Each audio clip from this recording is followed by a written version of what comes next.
Roughly 9 years ago, during the aftermath of the 5 Kage Summit and the early preparations for the upcoming war arc that would last the final 4 years of Naruto's weekly publication and weekly Shonen Jump, one of the theories that gained the most serious traction during that time period was the idea that Naruto would actually get the Rinnegan, and it's something that, as we all know, never happened, but all these years later, the idea of Naruto having the Rinnegan is still something that intrigues me, which is why this edition of Naruto What If is going to focus on this alternate timeline where Naruto's been given the access to the Rinnegan. So like always, in order for this to happen, we must first establish a trigger point. Now, in my opinion, the best chance that we have of this happening is either when Naruto speaks to Nagato or when Naruto meets the Sage of Six Paths. Now, in my opinion, scenario 1 makes the most sense. After Nagato revives those who died during the invasion, Nagato will tell Naruto that he is the student who best carried out Jiraiya's dream of finding peace for the ninja world. Nagato would say that he'd fallen off of that path, and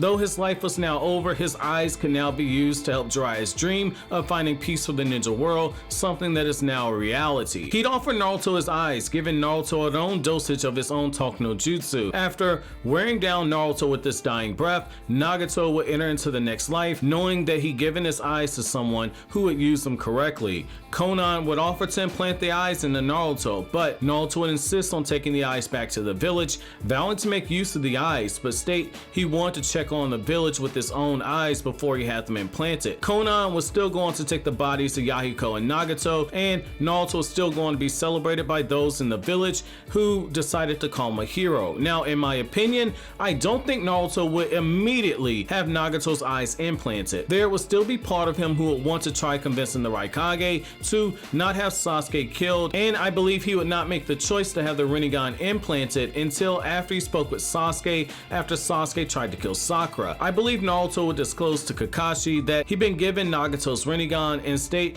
that he wants to have the Rinnegan implanted. On top of that, I believe Naruto would still go on to master the Kyuubi's power. For the Rinnegan, you have to look at it from this perspective. It would allow him to keep the promise to Nagato, which would also fulfill the dream of Jiraiya. Now, for the Kyuubi's power, Naruto would want to master that power, both to avoid being held hostage due to his fear of losing control of the Kyuubi one day, and because mastering that power would be needed in the days ahead when it came to fighting Sasuke. This is where a major change occurs. First, the battle with Kisame ends a lot sooner because Naruto with the Rinnegan and KCM would be more than enough power to overpower Kisame and restrain him before he could have his intel sent to Obito. This means that Kabuto would never capture Yamato, and the 100,000 Zetsu that Obito created would never be enhanced with Hashirama cells from Yamato's body. The next major change that occurs is when Obito places Konan under the Genjutsu. Rage would fill Obito's heart as he realized just how deeply Nagato's betrayal actually ran. Without intel from Kisame, there will be no way for Obito to check Naruto's location. This means that Obito enters the war significantly weaker than he did before. He has no Rinnegan, which means he has no Six Paths of Jinchuriki to use. I also believe that Obito would go on to try and steal the chakra from the Gold and Silver brothers, since he would still want to set up a contingency plan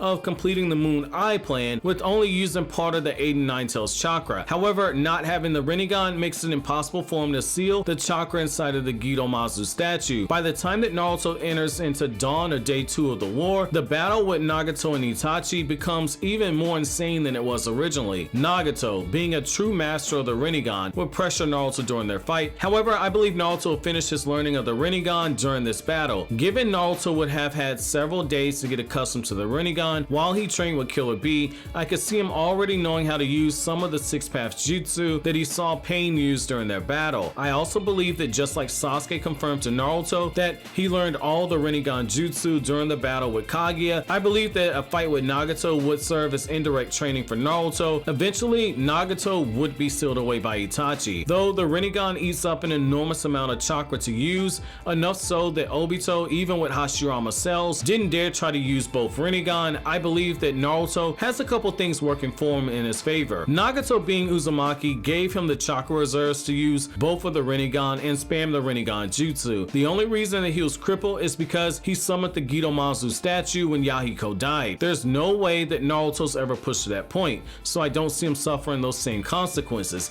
The other thing is that when Naruto begins to use the Kyuubi's chakra, any issues with chakra when it comes to Rinnegan would be negated given the fact that the Kyuubi's chakra is so huge. I believe Naruto will still be able to spam shadow clones, though not as many. Though I don't see any of the Edo Tensei that he fights pushing him to use the Rinnegan jutsu, at least not until he fights Madara Uchiha. Madara seeing Naruto with the Rinnegan would create a huge change. Madara would see just how much Obito had failed in the only plan that he had given him, and dispose of the shadow clone that Naruto used on the battlefield. This means that when the 5 Kage arrive, Madara, in my opinion, will be less likely to toy around with them for as long as he did. The battle between Obito versus Naruto and Killer Bee would turn out drastically different. Originally, in the original timeline, Obito was able to easily hold off Killer Bee and nearly captured Naruto, and he would have done so if Might Guy and Kakashi hadn't arrived at the literal last second before Naruto was about to be captured. Without Rinnegan, Obito will be at a significant disadvantage. However, given his battle IQ, I believe he'd be forced to rely more heavily on his Kamui if he has any hope of surviving this fight. If for some reason the fight extends to the point where Guy and Kakashi arrive, I believe that Naruto having the Rinnegan and having backup with Guy and Kakashi is enough to end this battle, especially if Naruto's pushed to the point of using the human path to rip out Obito's soul. Upon hearing from Zetsu that Obito was about to lose the fight, Madara will move quickly to end the fight with the 5 Kage, since he will still need to use Obito to use Rinne Rebirth to bring him back to life so he can bring out his full power and become the Jinchuriki of the Ten Tails.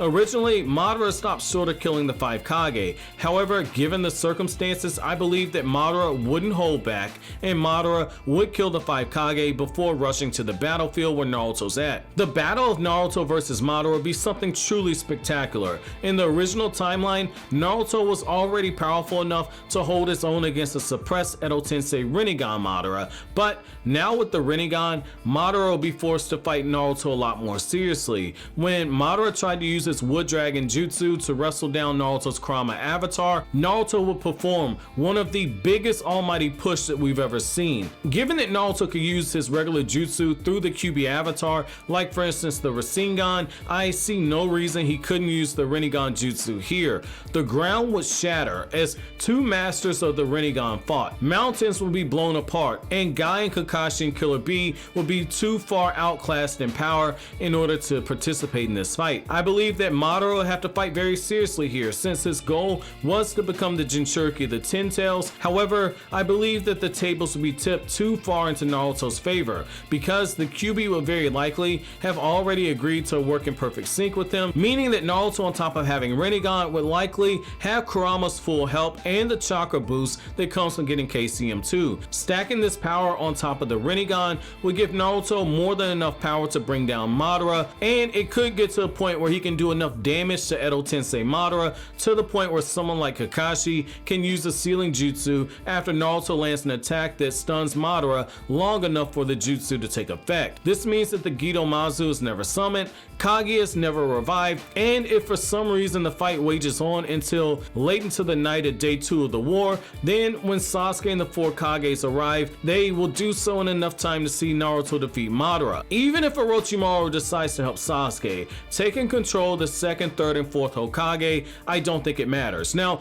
we do know from the manga that Orochimaru couldn't control Hashirama, and when Tobirama flexed his chakra, Orochimaru was able to regain control over Tobirama, and he felt confident he could control the other 2 Kages. Even if this is the case, Naruto wouldn't need the help of Hashirama to win this battle, but given that Naruto would likely want to fight Sasuke, who had promised not to harm a Konoha ninja until Sasuke fought Naruto, I could see Naruto and Hashirama fighting against the Edo Tensei Kages and fighting against Sasuke. Even if Naruto's running lower on chakra, Sasuke would have zero knowledge about the Rinnegan Jutsu and would stand zero chance against Naruto in this battle. Given Naruto's sensory abilities, Zetsu in the aftermath of all this will be tracked down and killed. With Sasuke defeated in the aftermath of the war, Naruto will be celebrated as the lone hero who stopped the revival of the Ten Tails, though he wouldn't have the Sage of Six Paths mode or the Sage of Six Paths chakra mode.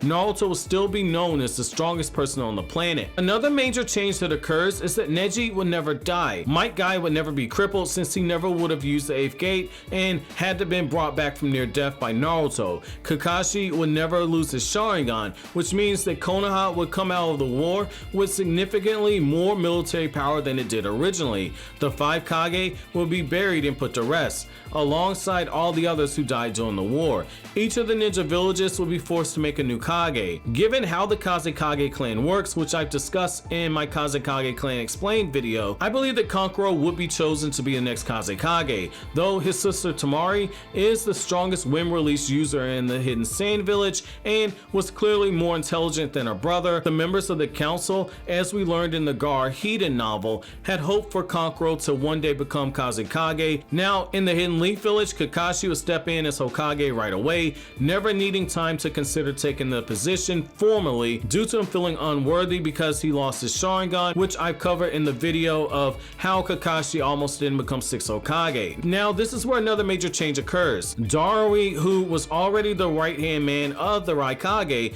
was still going to be Raikage. However, in the Hidden Mist Village, Chojuro wouldn't be ready to be Mizukage yet, which means that it's likely that someone like Ao becomes the Mizukage. Given that Sasuke was one of the major factors in causing the 5 Kage summit to happen, and given his affiliation with the Akatsuki, Sasuke would be put on trial and eventually Sasuke would be put in jail. You have to remember that Sasuke was already a rogue ninja and would have to answer for his crime. Though Tsunade pushed off the Anbu, hunting down Sasuke in order to give Team 7 a chance to bring Sasuke back to the village, Sasuke was classified by Danzo as a rogue ninja by the events of the 5 Kage summit. On top of deserting his village to join Orochimaru, he'd done each of the following. He joined the Akatsuki for a brief period of time, entered into the Cloud Village without permission, attacked several of their shinobi, attempted to capture their Jinchuriki, aided in what would have been the murder of that Jinchuriki if Killer Bee had actually been captured, essentially attacked a neutral country by killing dozens of samurai during the 5 Kage summit,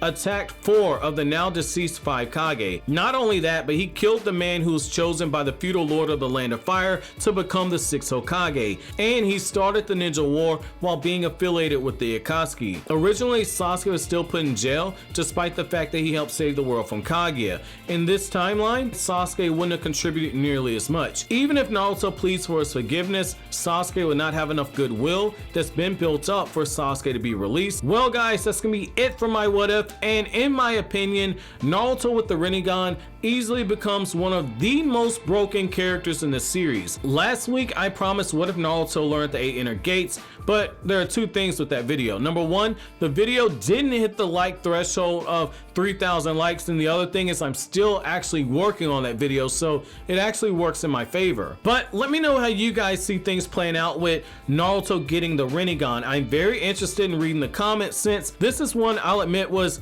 a bit of a head scratcher to write due to how overpowered Naruto would be, and as I reread the war arc to see what interactions would change, there were a lot of different scenarios that presented themselves to where things can branch off into separate timelines. And so this was one of those scenarios where I almost didn't want to touch it because of all the numerous possibilities that I saw when I read the manga, and I wasn't sure which direction to try and take this. So let me know what you guys think. But as always guys, if you like anything I had to say, don't forget to comment, rate, subscribe, and share. Thank you so much for watching all the way to the end. Have an awesome day guys.